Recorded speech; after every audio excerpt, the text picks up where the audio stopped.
ठीक। तो हम लोग आर्किटेक्चर आर्किटेक्चर हमको देखना था, और आर्किटेक्चर में इससे पहले मैंने बताया कि एक क्लास एशियन की लगी थी पर वो हो नहीं पाया था। आज लगी है सल्तनतकालीन और मुगलकालीन की स्थापत्य की क्लास, बट हम क्या पढ़ेंगे, हम आज एशियन से ही स्टार्ट करेंगे। एशियन देख लेंगे, अगली क्लास में हम लोग जो सल्तनत और मुगलकालीन स्थापत्य है उसको हम लोग देखेंगे। ठीक है, तो जान लीजिए कि स्थापत्य कला,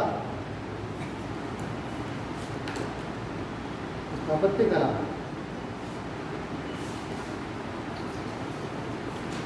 तो इनका स्थापत्य है क्या? स्थापत्य मतलब होता है नगर निर्माण कला, भवन निर्माण कला, भवन में जो डिजाइनिंग होती है ये सब किसके अंतर्गत आता है? आर्किटेक्चर स्थापत्य के अंतर्गत आता है। ठीक है, स्तूप बन रहे हैं, बौद्ध काल में स्तूप बन रहे हैं, है ना, विहार बन रहे हैं, ये सारी चीज़ें, मस्जिदें बन रही हैं, मंदिर बन रहे हैं, ये सब स्थापत्य के अंतर्गत आ जाएगा। तो लिखिए जरा, स्थापत्य कला का तात्पर्य, स्थापत्य कला का तात्पर्य नगर निर्माण तथा, स्थापत्य कला का तात्पर्य नगर निर्माण तथा भवन निर्माण से है। स्थापत्य कला का तात्पर्य नगर निर्माण तथा भवन निर्माण से है। वहीं वास्तुकला का संबंध, वहीं वास्तुकला का संबंध, वहीं वास्तुकला का संबंध पूर्ण रूप से, वहीं वास्तुकला का संबंध पूर्ण रूप से सांस्कृतिक मान्यता, वहीं वास्तुकला का संबंध पूर्ण रूप से सांस्कृतिक मान्यता, परंपरा, सांस्कृतिक मान्यता, परंपरा तथा विचारों से होता है। सांस्कृतिक मान्यता, परंपरा तथा विचारों से होता है। पैराग्राफ चेक करके लिखे, किसी भी समाज में, किसी भी समाज में स्थापत्य कला,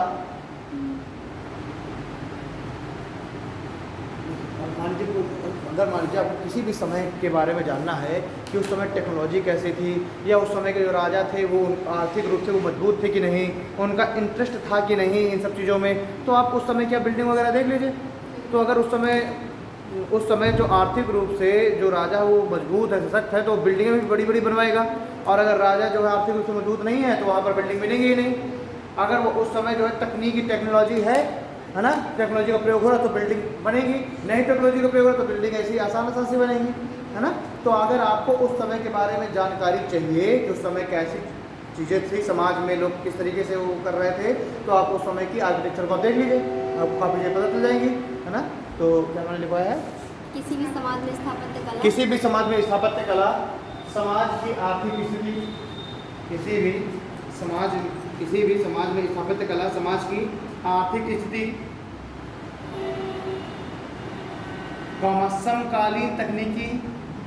समकालीन तकनीकी ज्ञान, शासक वर्ग की अभिरुचि,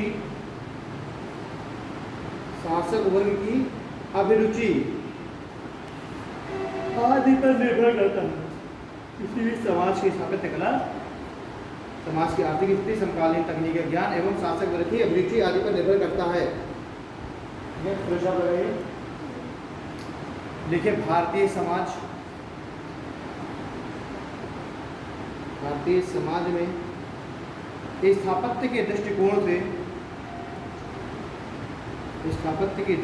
से कुछ उत्कृष्ट निर्माण हुए हैं,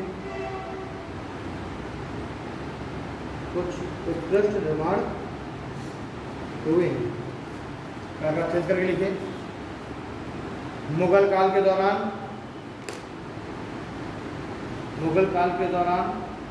भारत की राजकोषीय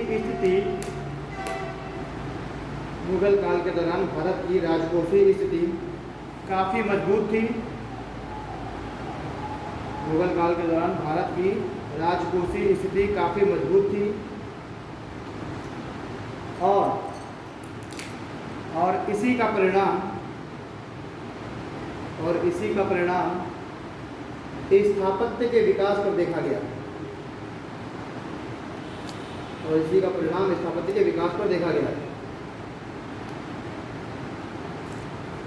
ठीक है, देखिए भारतीय स्थापत्य को अध्ययन के दृष्टिकोण से, भारतीय स्थापत्य को अध्ययन के दृष्टिकोण से 3 भागों में बांटा गया है। भारतीय स्थापत्य को अध्ययन के दृष्टिकोण से 3 भागों में बांटा गया है। पहला, प्राचीन भारत की स्थापत्य कला। पहला, प्राचीन भारत की स्थापत्य कला। दूसरा, मध्यकालीन भारत की स्थापत्य कला। प्राचीन भारत की स्थापत्य कला, मध्यकालीन भारत की स्थापत्य कला और आधुनिक भारत की स्थापत्य कला। और आधुनिक भारत की स्थापत्य कला।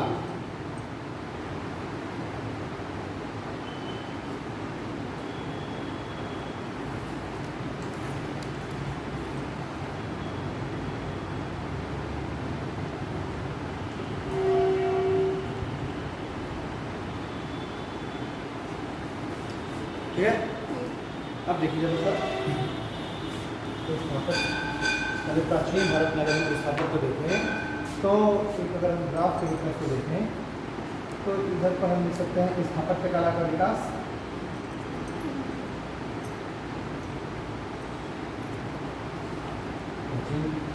प्राचीन भारत में स्थापत्य कला की बात हो रही है। प्राचीन भारत का स्थापत्य और ये अब समय इधर ले सकते हैं, इधर स्थापत्य कला का विकास, इधर समय।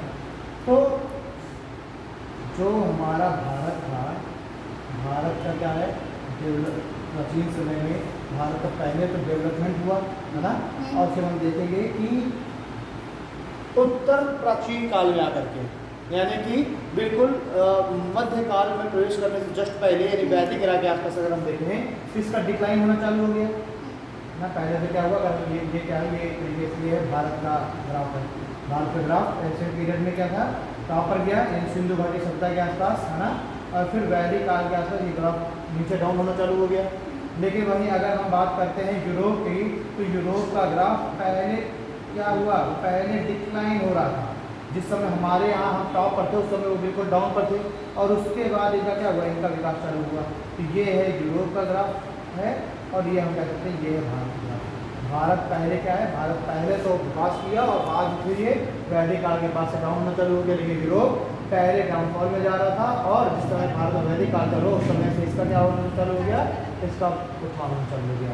ठीक है, ये तो यूरोप और भारत की हमने चर्चा की। इधर अगर हम देखें सर यूरोप से ही आपने क्यों चर्चा की? हाँ, कोई और कंट्री ले सकते थे यूरोप? नहीं, यूरोप, क्योंकि यूरोप को ही हमने उस समय डेवलप माना, और बाकी नॉर्थ अमेरिका, साउथ अमेरिका उस समय तो अस्तित्व में नहीं थे। यूरोप ही तो उस समय केवल शक्ति के केंद्र थे। ब्रिटेन, फ्रांस वगैरह वहीं से उन्होंने कहा कि हम ही सिविलाइज थे। ठीक है, तो हमने यूरोप से हमने कंपेरिजन कर दिया। तो उसके बाद ये अगर हम केवल भारत के बारे में देखें, भारत के ये स्थापत्य का ग्राफ है, प्राचीन भारत का समय, स्थापत्य कला का विकास, ठीक है, ये इधर समय, इधर स्थापत्य कला का विकास। तो अगर हम देखें तो एंशिएंट पीरियड में अगर पाषाण काल के समय देखें तो पाषाण काल के समय से हम क्या है, डेवलपमेंट की ओर जाने लग गए। यानी हमने बहुत सारे, हमने भित्ति चित्र देख लिया, हमने गुफाएं देख ली है ना, बनाए गए। कि इधर पर हम क्या देखते हैं, ये पाषाण काल हो गया, स्टोन एज। ठीक है, पाषाण काल में हमने ये देखा, इधर पर आ गया सिंधु घाटी सभ्यता। पाषाण काल हम क्या कर रहे हैं, हम देखिए लगातार हम उत्थान की ओर जा रहे हैं, है ना। फिर हम आगे सिंधु घाटी सभ्यता, सिंधु घाटी सभ्यता में तो हमने देखा स्थापत्य जो उस समय की जो समकालीन सभ्यता है उससे सबसे उत्कृष्ट स्थापत्य था हमारे यहाँ सिंधु घाटी सभ्यता में, है ना। चाहे वो आप मोहनजोदारो से देखिए, चाहे आप हड़प्पा से देखिए, लोथल से देखिए, धौलावीरा से देख लीजिए, है ना। सिंधु घाटी सभ्यता के समय हम ये सभी समकालीन जो स्थापत्य हैं उन सबसे हम क्या थे, बहुत आगे थे। ठीक, तो हम बिल्कुल टॉप पर थे। सिंधु घाटी सभ्यता के बाद फिर क्या हुआ, इसलिए स्थापत्य में हमारा पतन चालू हुआ।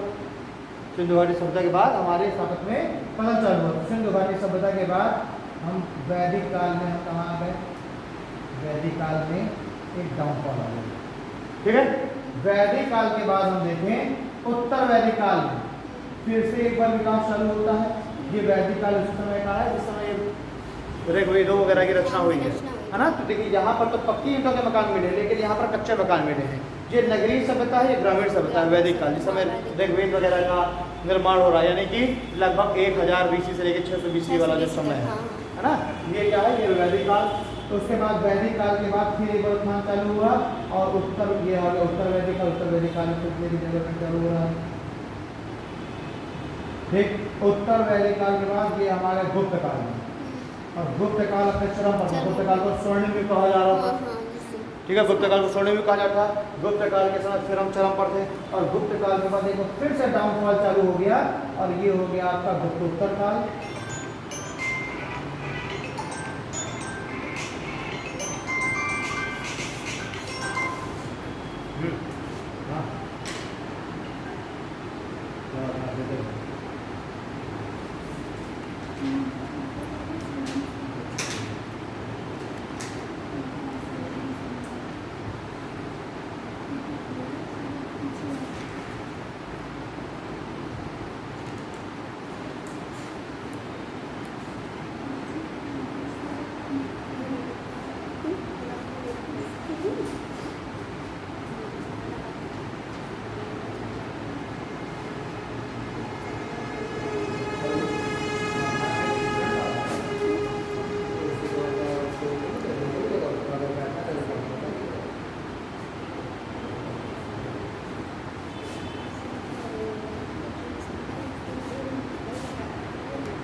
ठीक है, तो पाषाण काल, सिंधु घाटी सभ्यता, वैदिक काल में एक बार डिक्लाइन चालू हुआ, और फिर से ये उत्तर वैदिक काल से फिर से इसका उत्थान चालू हुआ। उत्तर वैदिक काल के बाद हम मौर्य काल भी देखते हैं ना, यहीं पर मौर्य काल भी है। मौर्य काल के समय की हम लोग कुछ आर्किटेक्चर देखेंगे। मौर्य काल, मौर्योत्तर काल, और मौर्योत्तर काल के बाद गुप्त काल पे हमारा जो आर्किटेक्चर है, जो स्थापत्य है, ये क्या पहुंच गया, बिल्कुल अपने शीर्ष पे पहुंच गया।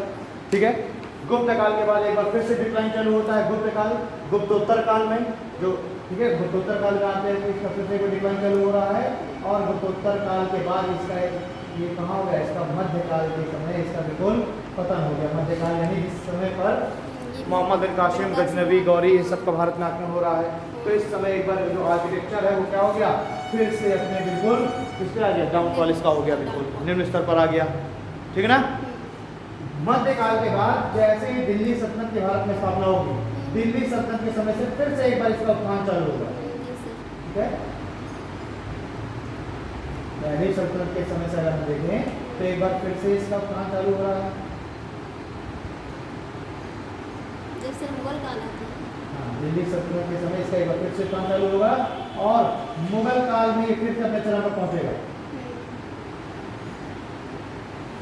मुगल काल पे ये फिर से एक बार अपने चरम पर पहुंचेगा। तो आप देख सकते हैं किस तरीके से जो आर्किटेक्चर है भारत का, इसमें बार बार इसका क्या हो रहा है, उत्थान हो रहा है, बार बार इसका डाउनफॉल हो रहा है। पाषाण काल से धीरे धीरे धीरे धीरे धीरे उठ रहा, सिंधु घाटी सभ्यता अपने चरम पर आ गया।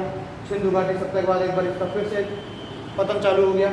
वैदिक काल में बिल्कुल पतन हो गया, है ना। ये नगरीय सभ्यता है, ये ग्रामीण सभ्यता है ना। यहाँ पर पक्के ईंटों के मकान मिल रहे हैं, यहाँ पर कच्चे मकान मिल रहे हैं।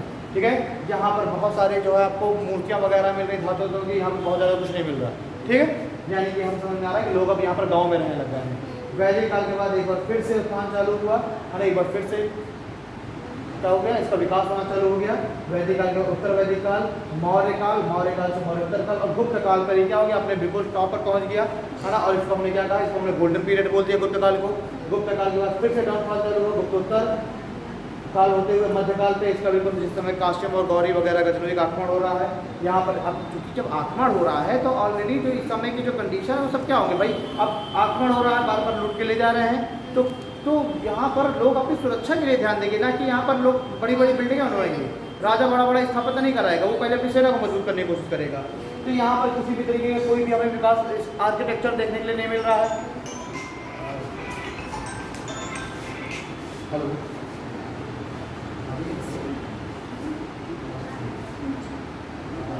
और क्या था?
इसीलिए कह रहा हूँ कि बहुत आवश्यकता है लोगों को। अच्छा सर हैं? आपको बहुत जरूरत है काउंसलिंग बहुत जरूरत है, बहुत क्या बताएं।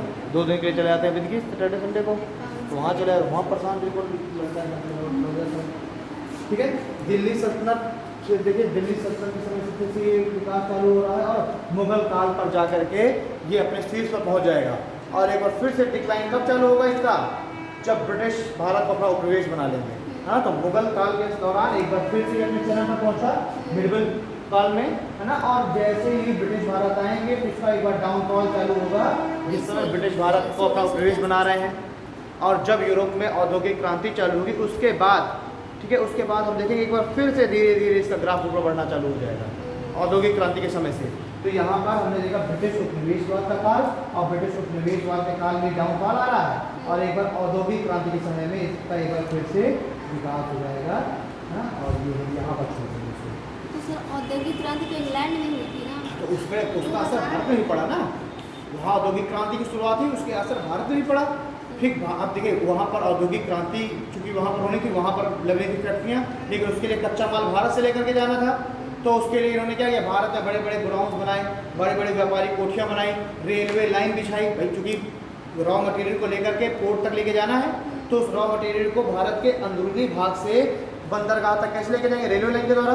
तो औद्योगिक क्रांति यूरोप में चालू हो रही 1780 के आसपास, है ना। और उस समय से भारत में कच्चा माल लेकर के उनको जाना है, तो अब कच्चा माल एक साथ ज़्यादा मात्रा में ले जाने के लिए ट्रेन चाहिए, कि ट्रेन से माल को ले जाए पोर्ट तक। तो हम देखेंगे 1850 के आसपास का दौर है, 1853 में, उस समय रेलवे लाइन भारत में विकास हो गया। ठीक है, तो औद्योगिक क्रांति का प्रभाव भारत में भी पड़ गया। इंग्लैंड में औद्योगिक क्रांति तो 1688 में होती है। क्या 1780 के दशक में, ठीक, औद्योगिक क्रांति की जो शुरुआत मानी जाती है 1780। तो ये आपको एक ग्राफ बनाना है।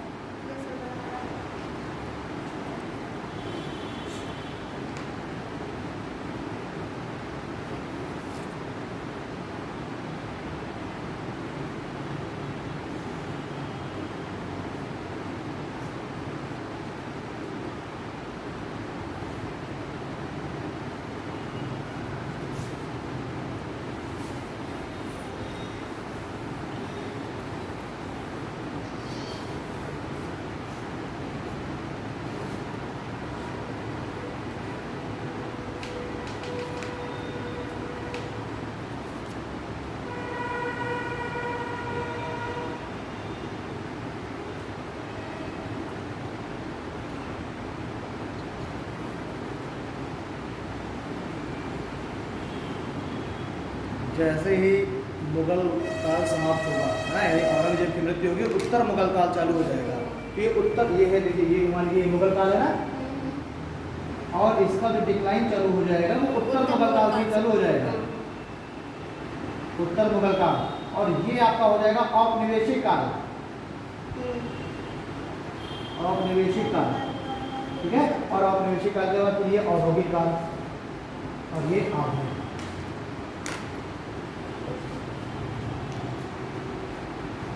तो हर बार जब भी एक मजबूत सत्ता का पतन होगा तो स्थापत्य पर भी उसका प्रभाव पड़ेगा। जब राजा स्वयं को सुरक्षित महसूस करेगा तभी तो वो निर्माण में पैसा खर्चा करेगा। अब राजा ही अगर युद्धों में बिजी है, उत्तराधिकार के युद्ध में, इन्हीं संघर्षों में लगा हुआ है, तो फिर कैसे वो ध्यान दे पाएगा।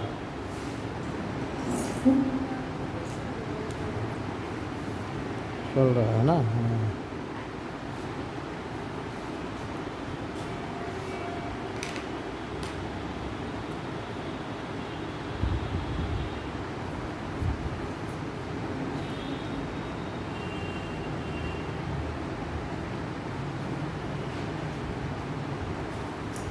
इसको इसी आगे ही बनाना है, ठीक है। मेरे जगह नहीं बनाया, ये मुगल काल है, इसके आगे ये वाली खबर नहीं।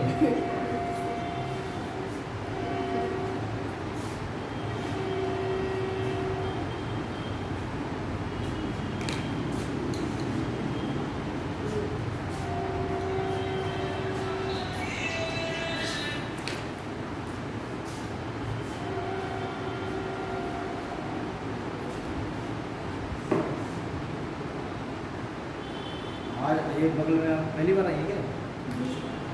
आप कब आएंगी? कल आएंगे ये तो नहीं है।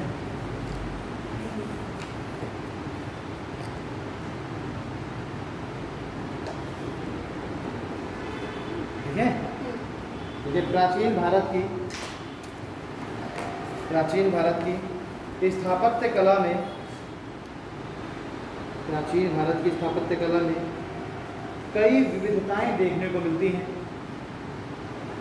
प्राचीन भारत की स्थापत्य कला में कई विविधताएं देखने को मिलती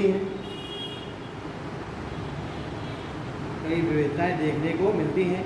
जिनमें नगर निर्माण, स्तूप निर्माण, चैत्य, विहार, नगर निर्माण, स्तूप निर्माण, चैत्य, विहार, मंदिर निर्माण, गुहा निर्माण तो जो गुफाओं में जो गुफाएं कतरा बनाएंगे, गुहा निर्माण,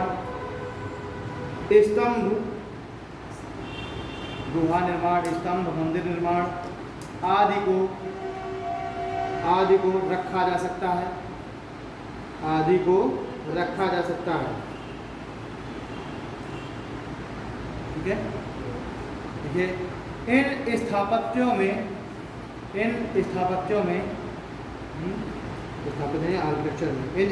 में परिस्थिति के आधार पर भिन्नताएं देखने को मिलती हैं।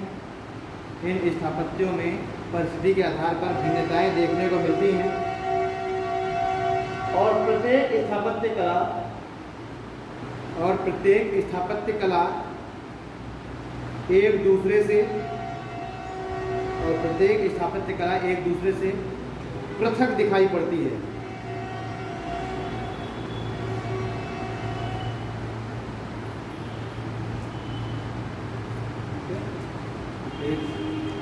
स्थापत्य एक दूसरे से पृथक दिखाई पड़ती है। नगरीकरण देखें कि एंशिएंट पीरियड के भी हम लोग बात कर रहे हैं, तो एंशिएंट पीरियड में जो नगरीकरण है, अर्बनाइजेशन एक ऐसा है नगरीकरण। और इस नगरीकरण में एंशिएंट में देखिए कि पाषाण काल में देखिए कोई नगरीकरण हुआ नहीं। पहला नगरीकरण कब हुआ? सिंधु घाटी सभ्यता में, है ना। तो पहले नगरीकरण तो है चला। अब अगली फिल्म समय चलिए सिंधु सभ्यता में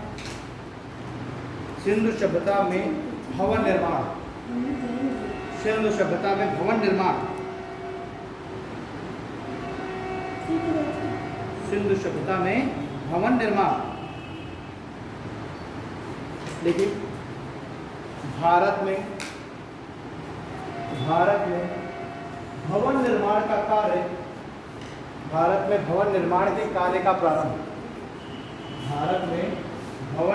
के कार्य का प्रारंभ, नवपाषाण काल से ही हो गया था। भारत में भवन निर्माण के कार्य का प्रारंभ नवपाषाण काल से ही हो गया था। न्यू स्टोन एज जिसे बोलते हैं, नवपाषाण काल से भी हो गया था। और 7000 ईसा पूर्व के भी हमें मेहरगढ़ से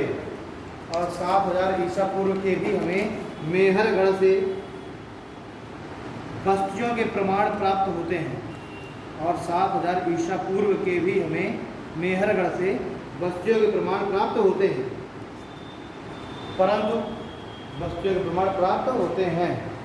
परंतु इन बस्तियों में नगरीकरण की विशेषताएं नहीं थी।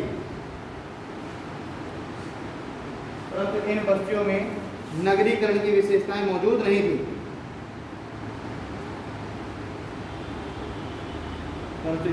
तो मेहरगढ़ से हमें पहली बस्तियों के साथ मिल रहे हैं कि लोग जो है सोशलाइज हो रहे हैं, लोग एक जगह पर बस्तियां बना के रह रहे हैं, है ना। और देखिए क्यों हमें मेहरगढ़ से हमें बस्तियों बच्चों के साक्ष्य क्यों मिल रहे हैं? क्योंकि देखिए मेहरगढ़ में हमें अनाज के भी साक्ष्य मिले, राजस्थान में। ठीक है, हाँ, मेहरगढ़ से हमें अनाज के भी साक्ष्य मिल रहे हैं, ठीक है।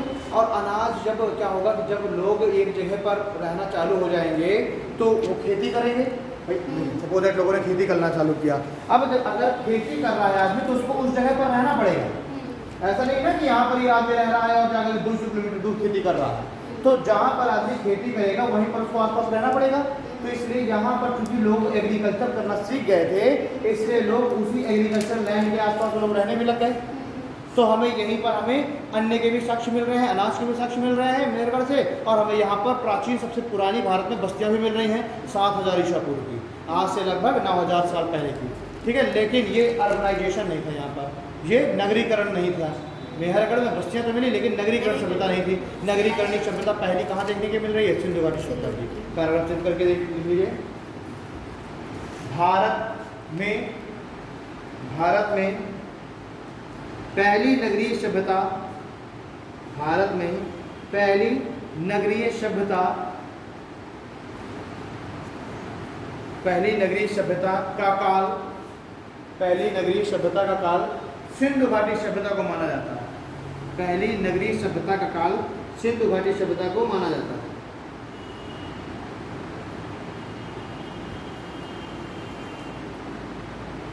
ठीक है, फुल स्टॉप लगा के लिखिए। भारतीय पुरातत्व साक्ष्य के अनुसार, भारतीय पुरातत्व विभाग, भारतीय पुरातत्व आर्कियोलॉजिकल सर्वे ऑफ इंडिया, भारतीय पुरातत्व विभाग के अनुसार अब तक लगभग 400 ऐसे स्थलों की पहचान हो चुकी है। भारतीय पुरातत्व विभाग के अनुसार अब तक लगभग 400 ऐसे स्थलों की पहचान हो चुकी है जहां सिंधु सभ्यता के प्रमाण मौजूद हैं, जहां सिंधु सभ्यता के प्रमाण मौजूद हैं, जहां सिंधु सभ्यता के प्रमाण मौजूद हैं। फर्स्ट आप लगा लिखिए।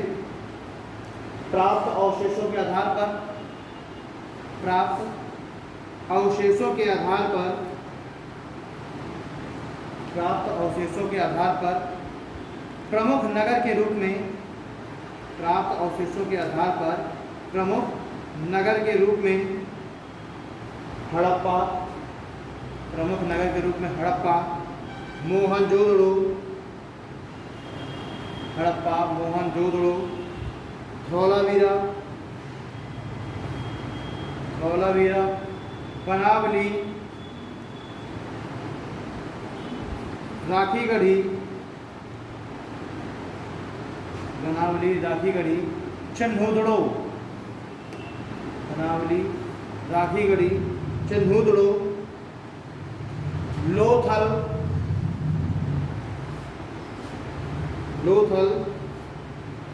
सुतकांगेडोर, पाकिस्तान में पड़ता है ये, आधुनिक जो बलूचिस्तान वाला क्षेत्र है, सुतकांगेडोर आदि की पहचान की गई है। सुतकांगेडोर आदि की पहचान की गई है।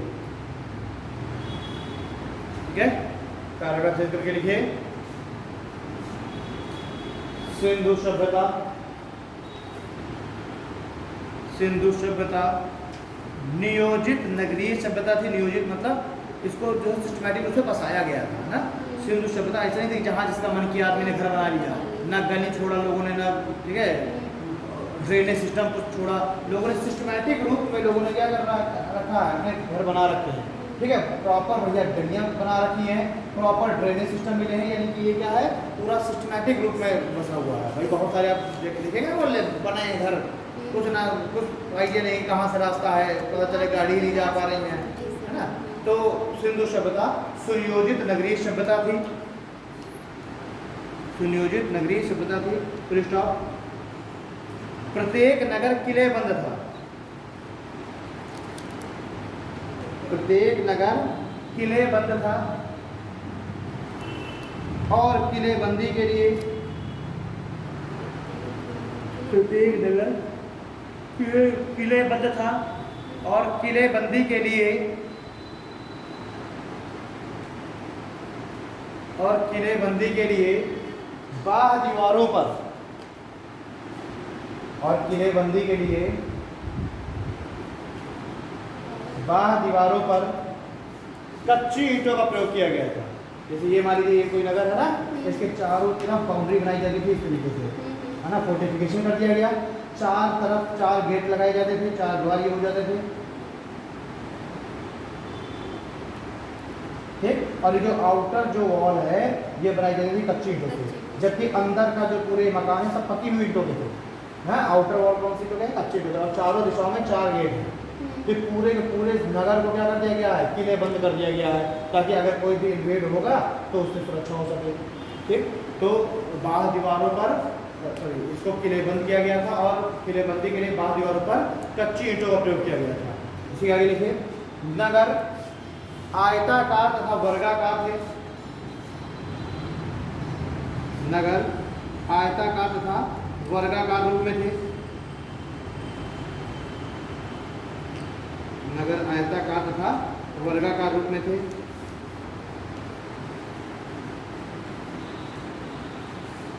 ठीक है, तो स्क्वायर शेप में हो रहे थे, इसलिए क्या करना, बाउंड्री वॉल बनाना भी आसान है ना, और इसकी सुरक्षा करना भी आसान है। अब ये जो इस समय की जो बस्तियां थी, जो नगर थे, ये 2 भागों में बटे हुए थे, एक पूर्वी भाग और एक पश्चिमी भाग, ठीक। जो नगर है ये 2 भागों में बटे हुए, पूर्वी भाग और पश्चिमी भाग। तो अब जैसे कोई भी सभ्यता है उसका विकास होता है नदी के किनारे, और एक बात है, कोई नदियाँ ही क्या है, लाइफ लाइन जीवन रेखाएं, ये नदियाँ ही एग्रीकल्चर के लिए भी उपयोगी हैं, लोगों के पानी के लिए भी, लोगों के भोजन के लिए भी, सब।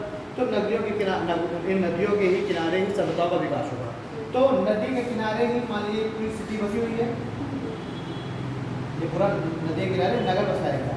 तो नदी के तरफ का जो हिस्सा है, ये पूर्वी जो भाग है, ये कुछ निचला होता था, ये थोड़ा सा क्या होता था, निचला होता था। ये जो ईस्ट वाला हिस्सा है क्या है, निचला है, और ये वाला जो हिस्सा है ये थोड़ा सा क्या है, ऊंचा है ना। जो वेस्ट वाला हिस्सा क्या है, ऊंचा है।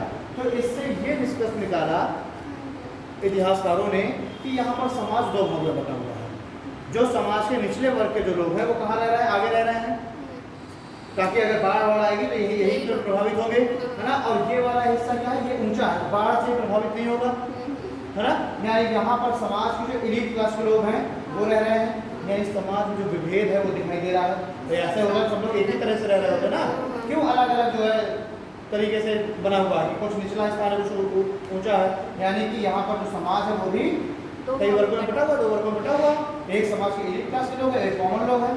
कॉमन लोग निचले हिस्से में रह रहे हैं और एलीट लोग ऊपर हिस्से पर रह रहे हैं। देखिए, संपूर्ण नगर 2 भागों में बटा हुआ था। संपूर्ण नगर 2 भागों में बटा हुआ था। पहला पूर्वी भाग और दूसरा पश्चिमी भाग। पूर्वी भाग और पश्चिमी भाग।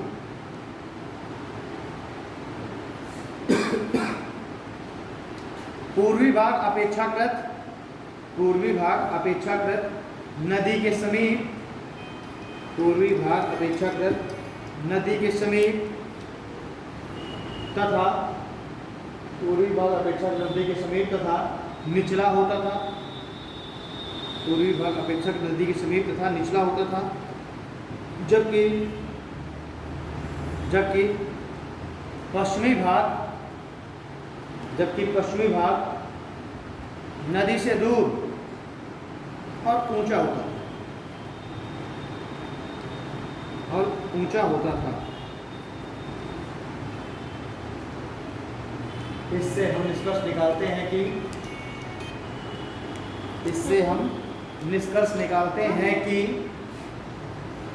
समाज, इससे हम निष्कर्ष निकालते हैं कि समाज में विभेद मौजूद है। समाज में विभेद मौजूद था। इससे हम निष्कर्ष निकालते हैं कि समाज में विभेद मौजूद था।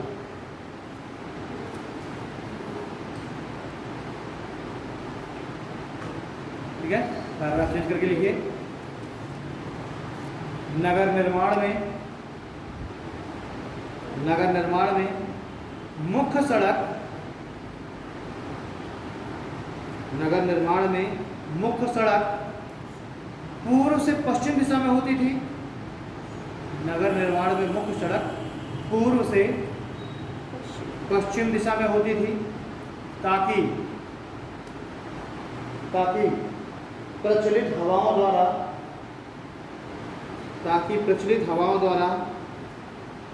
इसकी स्वतः सफाई हो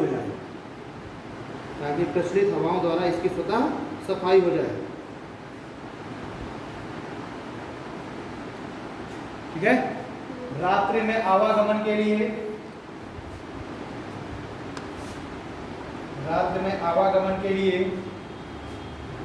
मुख्य मार्ग पर लैंप की व्यवस्था होती थी। हाँ, मुख्य मार्ग पर लैंप की व्यवस्था भी होती थी। हाँ, मुख्य मार्ग पर लैंप की व्यवस्था भी होती थी, ठीक है। आगे लिखिए। मुख्य मार्ग में जल निकास की व्यवस्था के अंतर्गत मुख्य मार्ग में जल निकास की व्यवस्था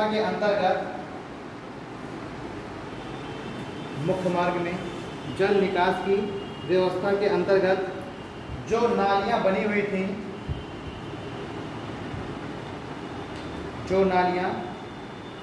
थी वे भवनों के द्वारा मुख्य मार्ग में जल निकासी के लिए व्यवस्था के अंतर्गत जो नालियां बनी हुई थी वो भवनों के द्वारा मुख्य मार्ग पर नहीं खुलती थी। यानी घरों से जो नालियाँ निकल रही हैं सीधे डायरेक्ट जाके मुख्य मार्ग में नहीं मिल जाती थी, नालियों में मिल जाती थी। वो पहले जाकर के एक नाले में मिलती थी और फिर उस तरीके से कनेक्ट किया गया था उनको। यानी घर से पहले नालियाँ निकल रही हैं, एक छोटी नाली मिल रही है और छोटी नाली जाकर के नाले में मिल जा रही है ना। यानी कि इस सिंधु घाटी सभ्यता के समय की सबसे मुख्य जो विशेषता रही वो रही इसका जो ड्रेनेज सिस्टम है वो, ठीक है।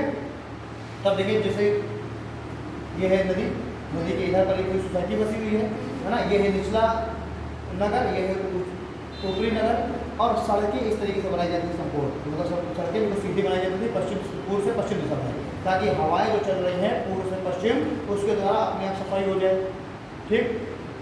एक चीज़ और, इन घरों के जो दरवाजे कभी भी मेन रोड पर नहीं खुलते थे।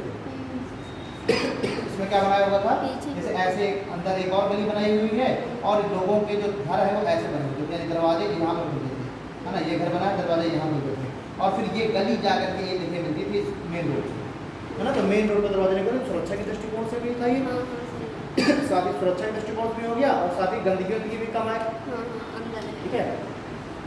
पैराग्राफ करके लिखिए। इस समय के निर्माण के अंतर्गत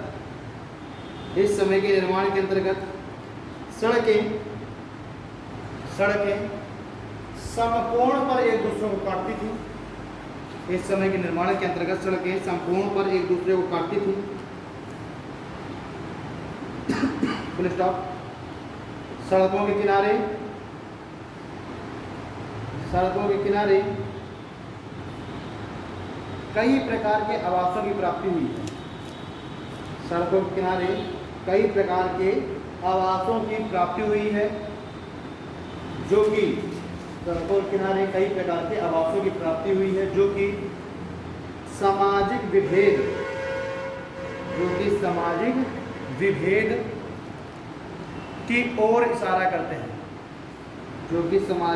की ओर इशारा करते हैं,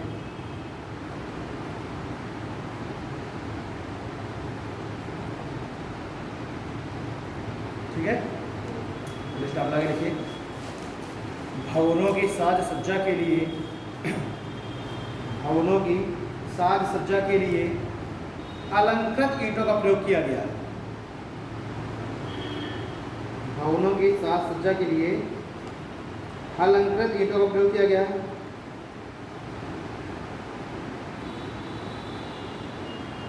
और अलंकृत ईंटों का प्रयोग किया गया और किनारों के जोड़ के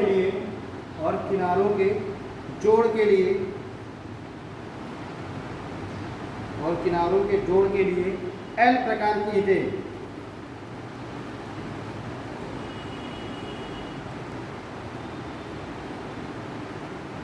एल प्रकार की ईंटों का प्रयोग किया गया।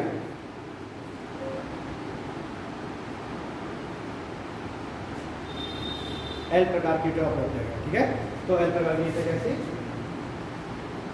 इस तरीके से ना भाई, हमारी जो मकान है, मकान की कॉर्नर में ईंटें लगानी है तो अतिरिक्त जोड़ से बजा सके। अभी हम लोग क्या देखते हैं, एल प्रकार की ईंटें नहीं लगती है, ऐसे ही क्या करेंगे, इधर से ईंट लगाएंगे और इधर पिलर बना देंगे और इधर से ईंट लगा देंगे। ठीक, तो इसमें क्या है, एक तरीके जोड़ पड़ गया ना। ये लोग क्या करते हैं, ये लोग सीधे एल प्रकार की ईंटें लगा देते हैं ताकि यहाँ पर कॉर्नर में जोड़ ना पड़े। तो ये भी थोड़ा सा, इनने भी काफ़ी सोच विचार करके काम किया था।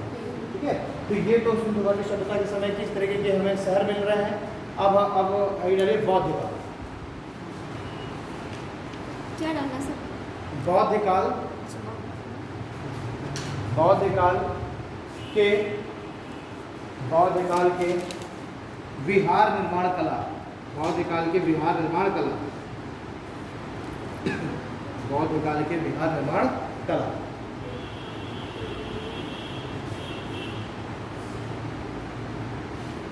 ठीक है,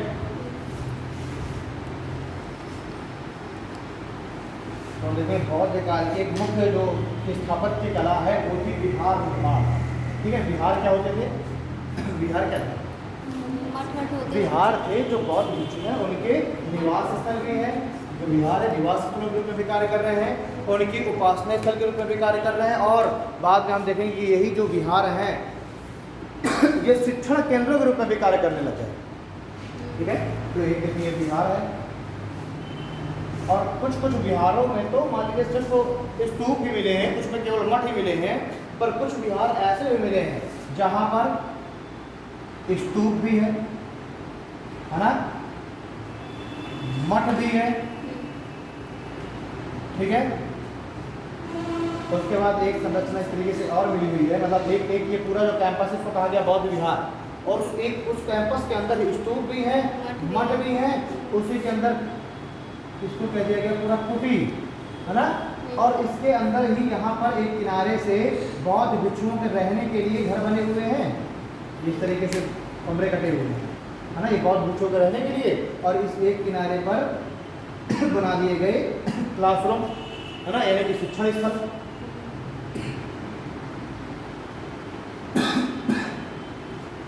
ठीक, तो स्तूप भी है, मठ भी है, शिक्षण स्थल भी है ना, और यहाँ पर उपासना स्थल भी है। तो ये पूरा का पूरा एक कैंपस के अंदर इस तरह का पूरा आर्किटेक्चर हमको देखने के लिए मिल रहा है। स्तूप में क्या हो रहा है, स्तूप में किसी बौद्ध भिक्षु है या फिर गौतम बुद्ध है तो उनके कोई ना कोई अवशेष रख दिए गए, मठ में जाकर के सब ध्यान मग्न हो रहे हैं। ठीक है, ध्यान कर रहे हैं, यहाँ पर कुटी में सब लोग निवास कर रहे हैं और शिक्षण स्थल पर यहीं से निकल करके और यहाँ पर क्या हो रहा है, शिक्षा का कार्य चल रहा है। ठीक, तो एक बौद्ध विहार के अंदर हर चीज़ हमको देखने को मिल रहा है। तो बौद्ध काल के दौरान विहार निर्माण करा है ना। सर स्तूपों में तो बौद्धों की प्रतिमाएं रखी जाती हैं? प्रतिमाएं नहीं रखी जाती, यहाँ अवशेष रखे जाते हैं। स्तूप उल्टा कटोरे के आकार के बनाए जाते हैं इस तरीके से, ऐसे है ना। इसके ऊपर से हल्का लगी होती है, अभी बताएंगे। हल्का के ऊपर एक ऐसी पताका लगी होती है। क्या है सर? इस तरीके से बनाए जाते हैं। ये है स्तूप, ठीक है ना, ये है स्तूप। इस तरीके से स्तूप बनाए जाते हैं। और ये जो स्तूप है इनके अंदर हो सकता है किसी ना किसी बौद्ध भिक्षु के अस्थियों के अवशेष रख दिए गए या उनका कोई सामान रख दिया गया है ना, और उसके ऊपर एक ईंटे की संरचना बना दी गई, उसको कहा जाता है स्तूप। ठीक, तो बहुत सारे तो हमें एंशिएंट पीरियड में हम देखेंगे बहुत सारे हमको स्तूप दिखाई देंगे। मौर्य काल के दौरान बताया जाता है कि अशोक ने 84,000 स्तूपों को निर्माण कराया, तो हमें तो स्तूप दिख रहे हैं, लेकिन इसी समय आपको बहुत सारे विहार भी दिख रहे हैं। बौद्ध काल के दौरान के उस समय गुप्त मौर्य काल या मौर्योत्तर काल के दौरान स्तूप तो हमको दिख ही रहे हैं, लेकिन बहुत सारे विहार भी दिख रहे हैं। और विहार क्या है, विहार के अंदर भी स्तूप बने होते थे। अब सिर्फ अकेला स्तूप नहीं है, कुछ जगह तो केवल अकेले स्तूप है, लेकिन या इस समय की कुछ प्रमुख विशेषता विहार, विहार में क्या है, उसी कैंपस के अंदर स्तूप भी है, उसी कैंपस के अंदर मठ भी है, उसी कैंपस के अंदर कुटी भी है, शिक्षण स्थल सब एक ही कैंपस के अंदर है। जैसे नालंदा विहार, ऐसे तो था नालंदा विहार, उसी के अंदर स्तूप भी है, शिक्षण केंद्र भी है, वहीं पर निवास भी कर रहे हैं बौद्ध भिक्षु, वहीं पर उपासना भी कर रहे हैं, सभी की जगह हो रहा है। ठीक है, तो इसको पहले ग्राफ एक रफ्ती बना लीजिए, रफ्ती ग्राफ बना लीजिए।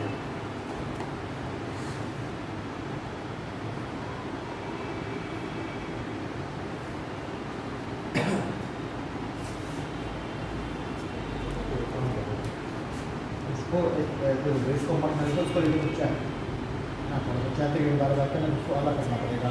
इसको लिखिए पूरे को मत ना, एक ही साथ पूरा हो जाएगा। और कुटी इसको लिखिए, है ना, मठ के अंदर ही कुटी और शिक्षण स्थल दोनों कवर कर देते हैं। मठ कुटी जहाँ रह रहे हैं, शिक्षण स्थल जहाँ शिक्षा प्राप्त कर रहे हैं, और इसको लिख देते हैं चैत, ये सब हमारे चैत, मठ, कुटी और शिक्षण स्थल। ठीक है, इन सबके बारे में लिख लेते हैं सब क्या है। सबसे पहले है डलिए स्तूप, अच्छा बना लो पहले।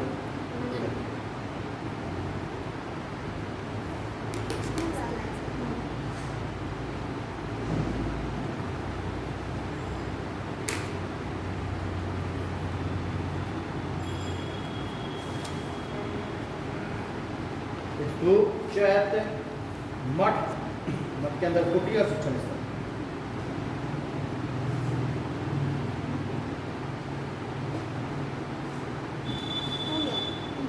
हरियाली स्तूप देखिए, यह गौतम बुद्ध एवं प्रमुख बौद्ध भिक्षुओं से, यह गौतम बुद्ध का प्रमुख बौद्ध भिक्षुओं से जुड़े हुए स्मृति चिन्ह तथा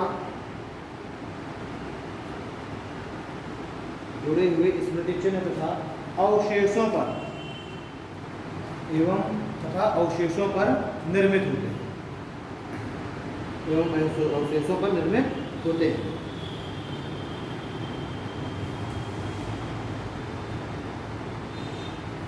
ठीक है, तो यहाँ पर क्या है, जैसे कहीं पर एक ही स्तूप में गौतम बुद्ध का भिक्षा मांगने वाला पात्र रखा गया है ना, वो जिस डंडे का बाद में इस्तेमाल करते थे उसको रखा गया है ना। तो ऐसे ही बहुत सारे अवशेषों को रख करके और उसके ऊपर एक संरचना बना दी गई। कहीं पर गौतम बुद्ध के जो वो है अस्थियां हैं, है ना, तो उनके अंतिम संस्कार के बाद की जो उनकी अस्थियां हैं उनको बहुत जगह पर रख करके उनके ऊपर एक बना दिया गया स्तूप, तो वहाँ पर सुरक्षित रख दिया गया है उनको, वो है स्तूप। और ये चैत, देखिए क्या चीज, टेम्पल वो अलग चीज़ है, ये बिहार एक अलग चीज़ है।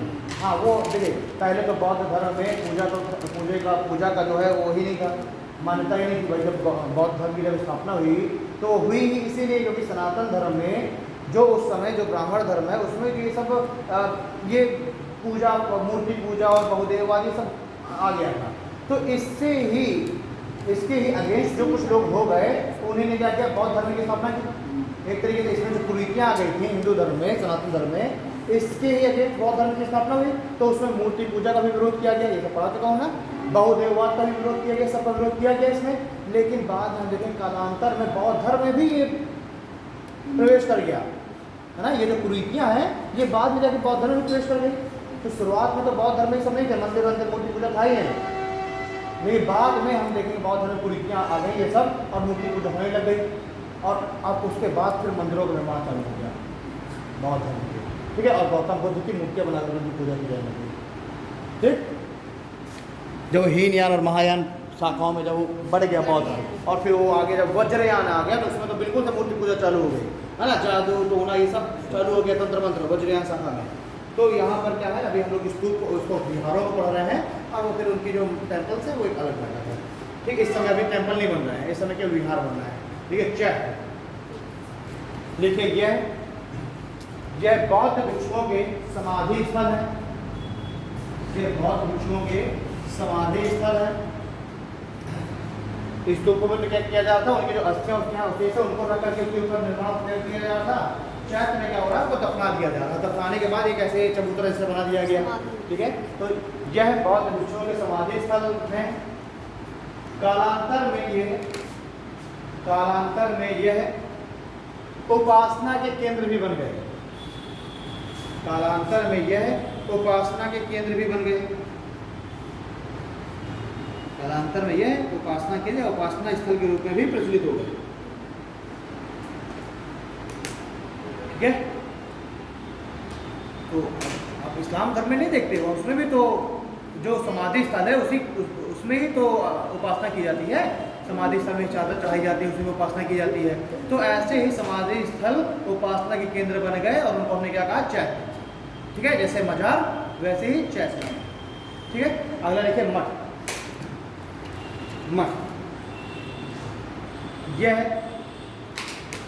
यह बौद्ध भिक्षुओं के आवासीय स्थल,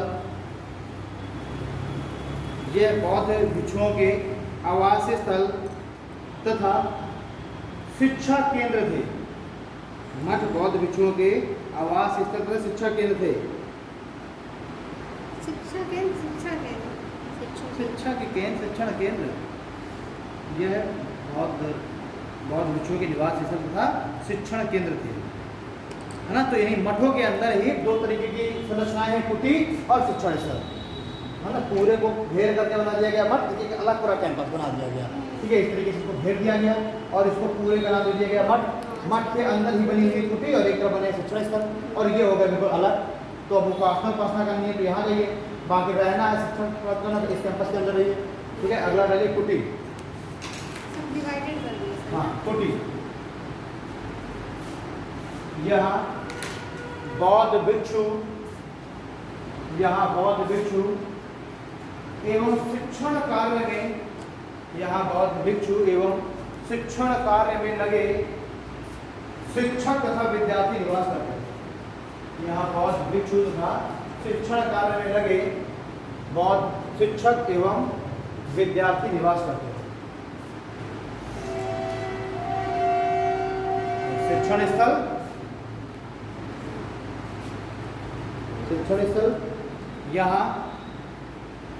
यहाँ बौद्ध धर्म से संबंधित तथा अन्य प्रकार की शिक्षाएं दी जाती थी। यहाँ बौद्ध धर्म से संबंधित तथा अन्य प्रकार की शिक्षाएं दी जाती थी। अगली है बिहार।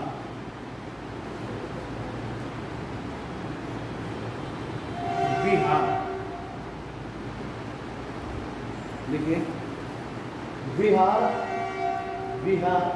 आदर्श रूप से बौद्ध धर्म से जुड़े हुए हैं। विहार आदर्श रूप से बौद्ध धर्म से जुड़े हुए हैं।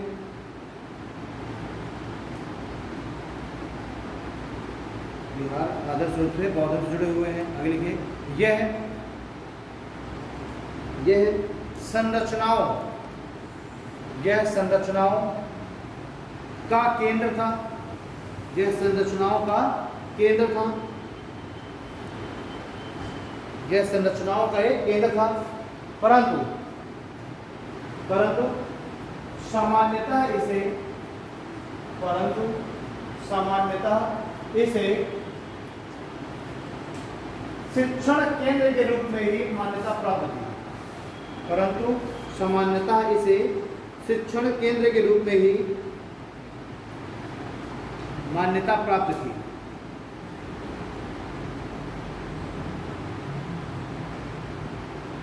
ठीक है, तो वैसे तो बिहार में ये सारी चीजें संरचनाएं होती है, लेकिन मुख्य रूप से इसको शिक्षण केंद्र माना जाता है बिहारों को, है ना। जैसे नालंदा बिहार का हम नाम सुनते हैं तो सबसे पहले नालंदा यूनिवर्सिटी का नाम आता है। आगे लिखिए, विहारों का निर्माण बुद्ध के काल से ही प्रारंभ हो चुका था। विहारों का निर्माण बुद्ध के काल से ही प्रारंभ हो चुका था।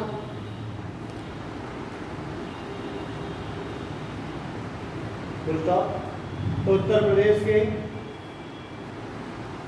प्रदेश के श्रावस्ती में स्थित, उत्तर प्रदेश के श्रावस्ती में स्थित चेतवन विहार को, उत्तर प्रदेश के श्रावस्ती में स्थित चेतवन विहार को प्रथम विहार के रूप में मान्यता प्राप्त है। उत्तर प्रदेश के श्रावस्ती में स्थित चेतवन विहार को प्रथम विहार के रूप में मान्यता प्राप्त है। पृष्ठाव मौर्य एवं गुप्त काल के दौरान, मौर्य एवं गुप्त काल के दौरान विहारों के निर्माण में तेजी आई। मौर्य एवं गुप्त काल के दौरान कहाँ छूट गया?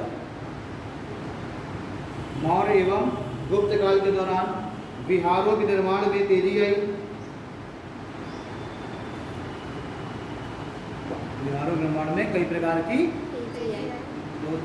काफी तेजी हम देखने के लिए मिली है ना। तो हम देखते हैं कि अशोक ने भी बहुत सारे स्तूपों का भी निर्माण कराया, विहारों का भी निर्माण कराया है ना। इसी के मौर्य काल में देखेंगे बारबर की पहाड़ियों में भी विहारों का निर्माण हो रहा है।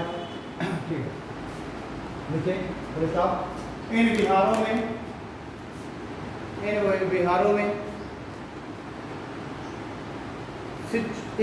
में निम्न शिक्षाएं दी जाती थी। इन विहारों में निम्न शिक्षाएं दी जाती थी, जैसे दर्शन। इन विहारों में निम्न शिक्षाएं दी जाती थी, जैसे दर्शन, ज्योतिष, खगोल, धर्म,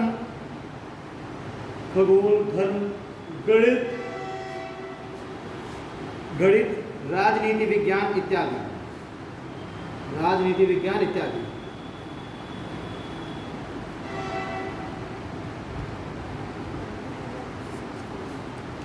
ठीक है,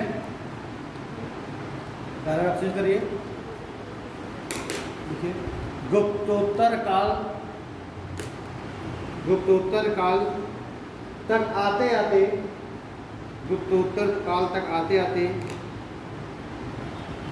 कम से कम 64 विहारों का निर्माण हो चुका था। गुप्तोत्तर काल आते आते कम से कम 64 विहारों का निर्माण हो चुका था। और इन्हीं विहारों की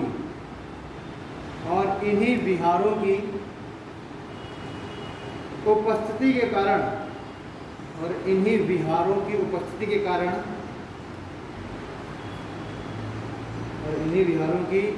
के कारण इस क्षेत्र का नाम बिहार पड़ा।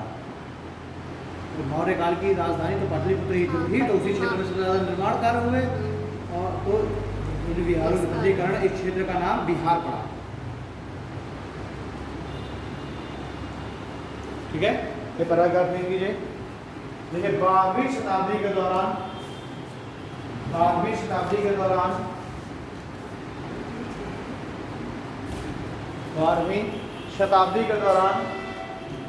कुतुबुद्दीन ऐबक के सेनापति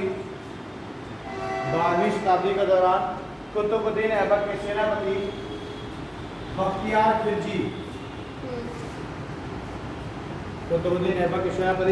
खिलजी के द्वारा इन विहारों को लूट कर नष्ट कर दिया गया।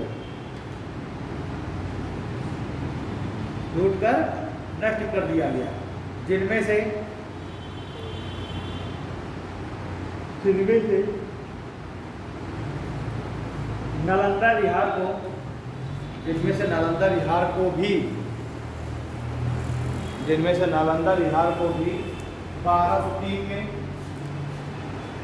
नालंदा विहार को भी 1203 में लूट कर नष्ट किया गया। नालंदा विहार को भी 1203 में लूट कर नष्ट किया गया। अभी अगर विहारों का लुटेरों ने भैया तो जो है केवल उपासना के स्तर में ना, है ना। और इस क्षण के तो यहाँ इनको क्या मिलेगा लूट करके? ये जो विहार हैं, ये जो विहार है, जो बौद्ध भिक्षु हमें बताया था, बाद में जाकर ये बौद्ध भिक्षु बड़े किस प्रवृत्ति के हो गए थे? अय्याश टाइप के हो गए थे। बहुत बिच्छू खूब ये लोग दान लेकर के आते थे आसपास के गाँव से। और ये सब ये जो अय्यासी के केंद्र हो चुके थे सारे बिहार, और शुरुआत में तो बिहार बढ़िया काम करते, लेकिन बाद में ये सारे बिहार क्या हो गए, अय्यासी के केंद्र हो गए। तो बौद्ध भिक्षु है सब क्या बढ़िया लेकर के आते थे खूब दान वान, है ना। और सब जो है ये बेहतरीन से यानी बिहारों के पास खूब संपत्ति हो गई। जैसे मंदिरों के पास खूब संपत्ति थी तो मंदिरों को लूटा लुटेरों ने, कई इन्वेडर्स आए तो उन्होंने मंदिरों को लूटा। क्यों? क्योंकि मंदिर खूब दान वान पा रहे थे और इन दानों के द्वारा मंदिरों ने खूब जो है धन संपदा इकट्ठी कर रखी थी। ऐसे ही ये जो बिहार है, ये बिहार शिक्षा के केंद्र तो हैं, लेकिन इन्होंने भी खूब दान ले लेकर के आर्थिक संपत्ति इकट्ठी कर रखी थी, तो इसीलिए इनको लूटा गया।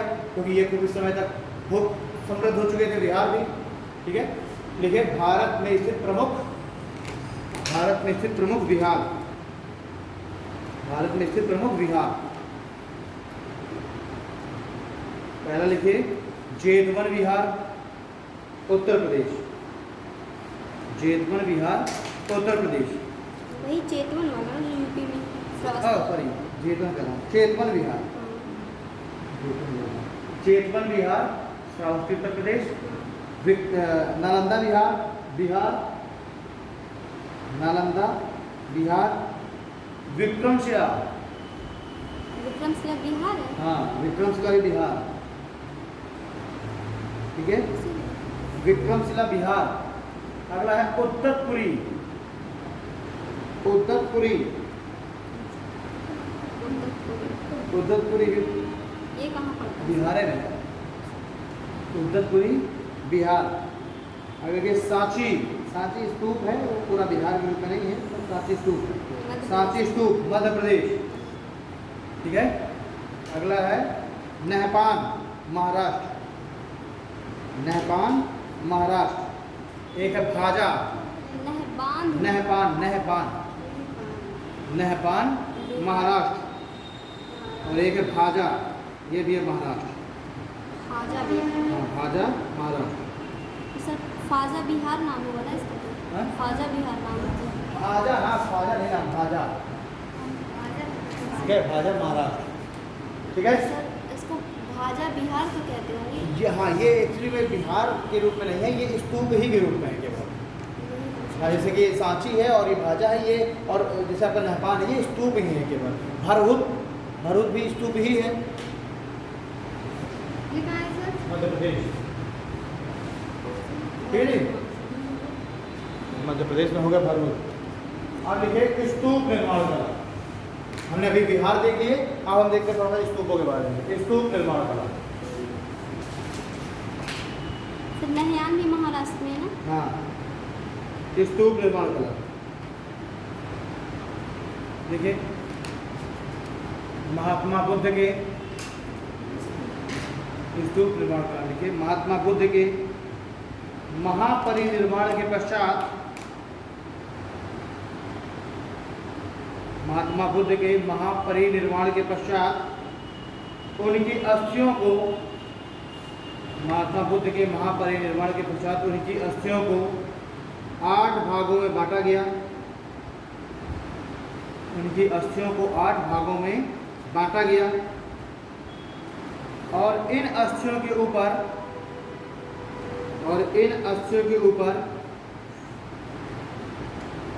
प्रतीकात्मक रूप से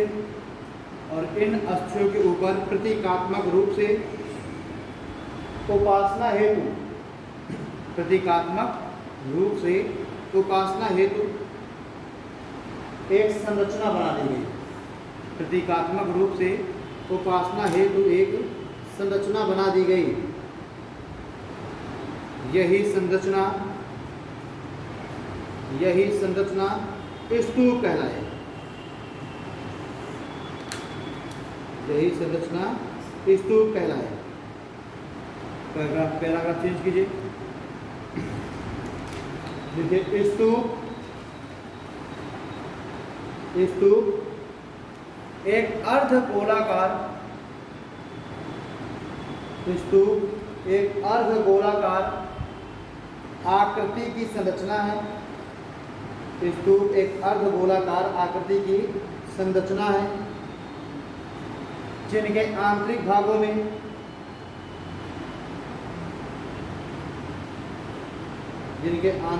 में कच्ची ईंटों का, जिनके आंतरिक भागों में कच्ची ईंटों का प्रयोग किया जाता था, जिनके आंतरिक भागों में कच्ची ईंटों का प्रयोग किया जाता था, जबकि बाह्य भाग में, जबकि बाह्य भागों में पकी हुई ईंटों का प्रयोग किया जाता है।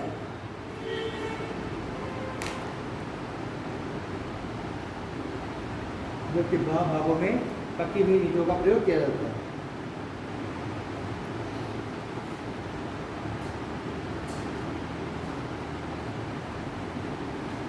ठीक है,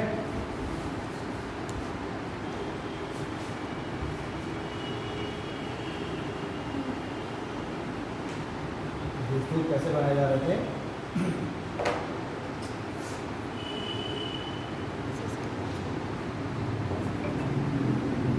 ये बनाया जाता है बाह्य प्रांगण, ये क्या है? इसको कहते हैं बाह्य प्रांगण। ये क्या है? प्रवेश द्वार है, और इस प्रवेश द्वार के दोनों तरफ जो ऊंचे ऊंचे स्तंभ बनाए जाते थे, द्वार बनाने के लिए ऊंचा ऊंचा द्वार बनाया जाएगा, है ना, और ऊंचे जो स्तंभ दोनों तरफ बनाए जाएंगे इनको कहा जाएगा तोरण। ठीक, तो ऊंचे जो पिलर्स बनाए जाते हैं गेट बनाने के लिए उसको क्या कहते हैं? तोरण। और ये क्या है? ये बाह्य प्रांगण है।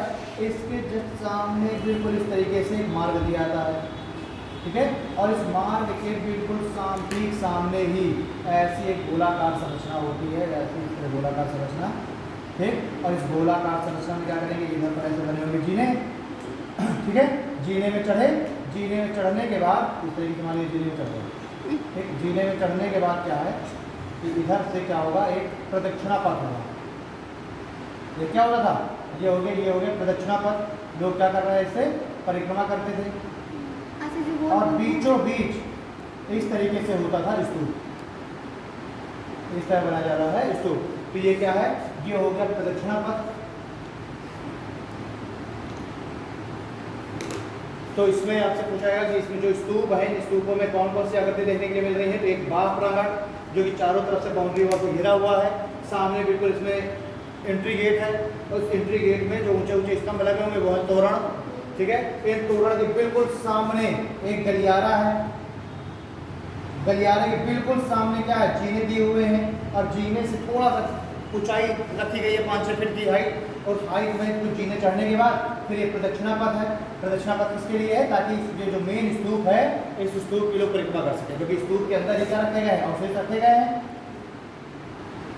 ठीक है, तो ये प्रदक्षिणा पथ, प्रदक्षिणा पथ के बीचों बीच क्या हो जाएगा? स्तूप हो जाएगा। ठीक है, अब हम ये तो हो गया पूरा जो स्तूप है उसके पूरा सब हो गया है ना कि क्या क्या इसमें बने हुए हैं। अब केवल अगर हम स्तूप की बात करें,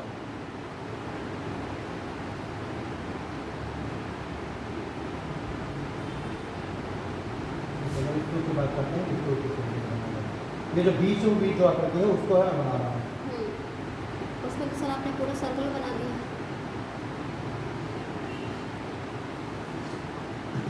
इसको किया जाता था अलंकृत, इसमें बहुत तरीके की डिजाइन बनाई जाती है ना, और इसको बोला जाता था वेदिका। भाई एक ऊंचे चबूतरे पर इसको बनाया जा रहा है, ठीक है, और उस चबूतरे को क्या किया जा रहा है? अगर आप जाएंगे ताजमहल, जाएंगे ताजमहल गया है कोई, तो एक ऊंचे चबूतरे में ताजमहल बनाया गया है, उस चबूतरे को क्या किया गया है? सजाया गया है, डिजाइनें बनाई गई हैं। तो इसी तरह चबूतरे में देखिए यहाँ पर ये जीना था, और ये यहाँ पर एक परिक्रमा पथ है, ठीक, और यहाँ पर भी फिर से कुछ जीने दिए गए 2-3, उसके बाद एक चबूतरे में, अब चबूतरे के ऊपर इस तरीके से ये ऐसे, ठीक है, यहाँ पर ऐसे जीने दे दिए गए, और ये एक चबूतरा बना दिया गया, और ये स्तूप बन गया। ठीक है, तो ये चबूतरा इसको क्या कहा जाता है? वेदिका। और वेदिका को क्या किया गया? अलंकृत किया गया है। ठीक, इसका जो अंदरूनी जो हिस्सा है यहाँ पर पूरी कच्ची ईंटें लगाई गई हैं, और ये जो बाहरी वाला जो हिस्सा है यहाँ पर पक्की हुई ईंटें, तो ये सपाट सतह हो गई बिल्कुल इसकी, बिल्कुल गोलाकार सपाट सतह चिकनी बिल्कुल। ठीक, इसके ऊपर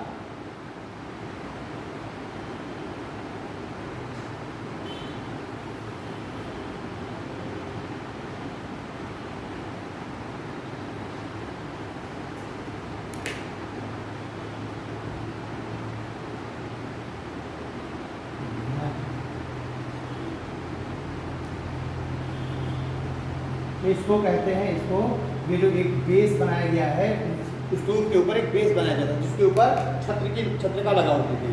ठीक है, तो इस बेस को कहा जा रहा है हर्मिका। इसके बेस को क्या कहा जा रहा है? हर्मिका। और ये एक क्या है, एक पोल जैसी संरचना बनी होती थी, तो इसको कहा गया दंड। और ये जो इस तरह की संरचना इसमें लगाई जाती थी इनको कहा गया यष्टि। यष्टि। और ये हो गई पताका। पताका यानी वो जो ध्वज लगाया जा रहा है। ठीक, और ये जो पूरी संरचना है इतनी, ये पूरी संरचना है, तो इसको कहा जा रहा है छत्रप। छत्रप कहा जा रहा है, छत्रप। ठीक है, तो इसको पूरे कहा जा रहा है छत्रप। यानी ये पूरी संरचना छत्रप है। छत्रप को भी अगर हम देखें, छत्रप में क्या क्या है, सबसे नीचे हर्मिका, फिर दंड, फिर ये यष्टि हो गई और ऊपर पताका, और इस पूरे को क्या कहा जा रहा है? छत्रप। ठीक है, ये है आपका स्तूप। इस तरीके से स्तूप बनेंगे, जहाँ भी आपको मिलेंगे ऐसे स्तूप मिलेंगे। अगर वो मान लीजिए वो टूट फूट गए तो अलग बात है। अगर आप कि जो स्तूप में कौन कौन सी संरचना देखने के लिए मिलेगी, 4 आपको ऑप्शन दे देगा, और उसमें एक होगा जो इसमें से नहीं है ना। तो आपको ध्यान देना, वेदिका जो कि क्या है, ऊंचा चबूतरा है, फिर ये पूरा सपाट सतह है, पूरा जो ईंटों से बनाया गया, तो उसके ऊपर छत्रप लगा हुआ है। छत्रप का जो बेस है सबसे नीचे हर्मिका है, दंड है, यहाँ यष्टि लगी हुई है, और ये ऊपर पताका है। ठीक, ऐसे बनाया जा रहा था स्तूप।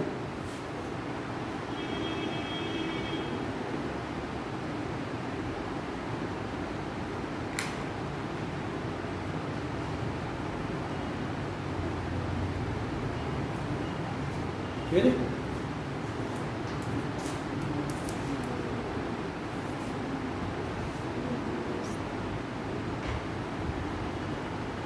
देखिए, महात्मा बुद्ध के महापरिनिर्वाण के पश्चात, महात्मा बुद्ध के महापरिनिर्वाण के पश्चात स्तूपों की संख्या लगातार बढ़ने लगी। महात्मा बुद्ध के महापरिनिर्वाण के पश्चात स्तूपों की संख्या लगातार बढ़ने लगी, तथा बुद्ध के अतिरिक्त भी प्रमुख बौद्ध भिक्षुओं के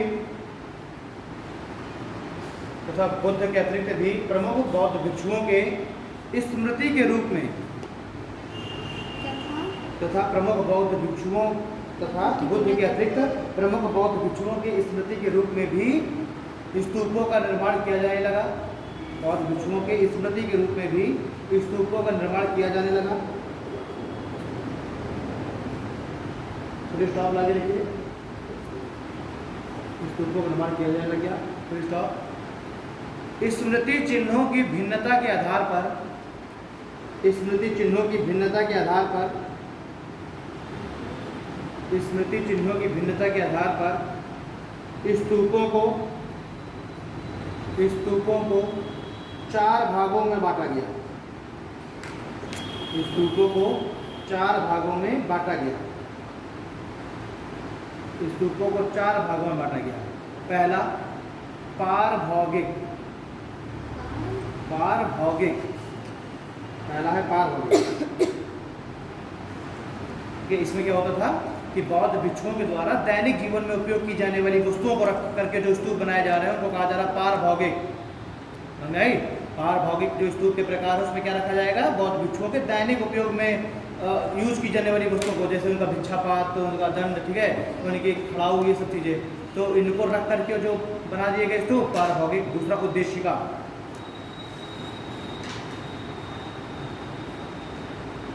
ठीक है, उद्देशिका में क्या है? भगवान बुद्ध के जीवन की घटनाएं, प्रमुख घटनाएं, है ना, उनके जीवन से जुड़े हुए जो स्थान हैं, उनके जीवन से जुड़ी हुई जो यात्राएं हैं, जैसे वो मान लीजिए अगर कपिलवस्तु में उनका जन्म हुआ तो वहाँ पर बना दिया गया, श्रावस्ती में बना दिया गया, कौशाम्बी का वहाँ बना दिया गया, सारनाथ में बन गया, बोध गया में बन गया। तो ऐसे जो स्तूप हैं इनको कहा जा रहा है उद्देशिका। ठीक है, चलिए अगला है शारीरिक। उद्देशिका में क्या हो जाएगा? इनके जीवन से जुड़ी हुई घटनाओं और यात्राओं से बना देना। शारीरिक में क्या है? इनके अस्थियों के अवशेष, शरीर के अवशेष, इनको रख दिया जाएगा, शारीरिक हो जाएगा। तो इसको भी लिख लो, शारीरिक। बौद्ध भिक्षुओं के शरीर से जुड़ी हुई कुछ अंगों को रख दिया जाएगा या इनके अवशेषों को रख दिया जाएगा। अगला चौथा है संकल्पित। संकल्पित, अब ये संकल्पित क्या होते हैं, जैसे कोई अगर इनका कोई अनुयायी है ना, कोई बौद्ध धर्म का कोई फॉलोअर है और वो आस्था के स्वरूप में, आस्था स्वरूप को क्या करेगा, वो स्तूप बना देगा। जैसे कि अशोक ने बनवाया 84,000 स्तूप, तो वैसे तो है नहीं कि वहाँ 84,000 स्तूपों में गौतम बुद्ध के कुछ ना कुछ अवशेष रखे हुए या फिर कोई सामान रखा, ऐसा तो है नहीं, है ना। तो पारभौतिक में उनके दैनिक जीवन में उपयोग की जाने वाली वस्तुएं रखी जाएंगी, ठीक है। उद्देशिका में क्या हो जाएगा कि वो जहाँ जहाँ जिन जिन स्थानों पर गए उन स्थानों में बना दिए गए स्तूप, ठीक है।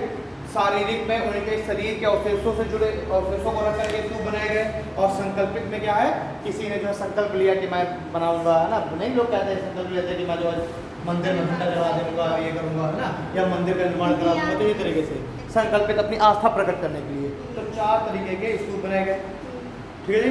तो आपका बिहार उत्सव कंप्लीट हो गया, मिलेंगे कल की क्लास में, ठीक है।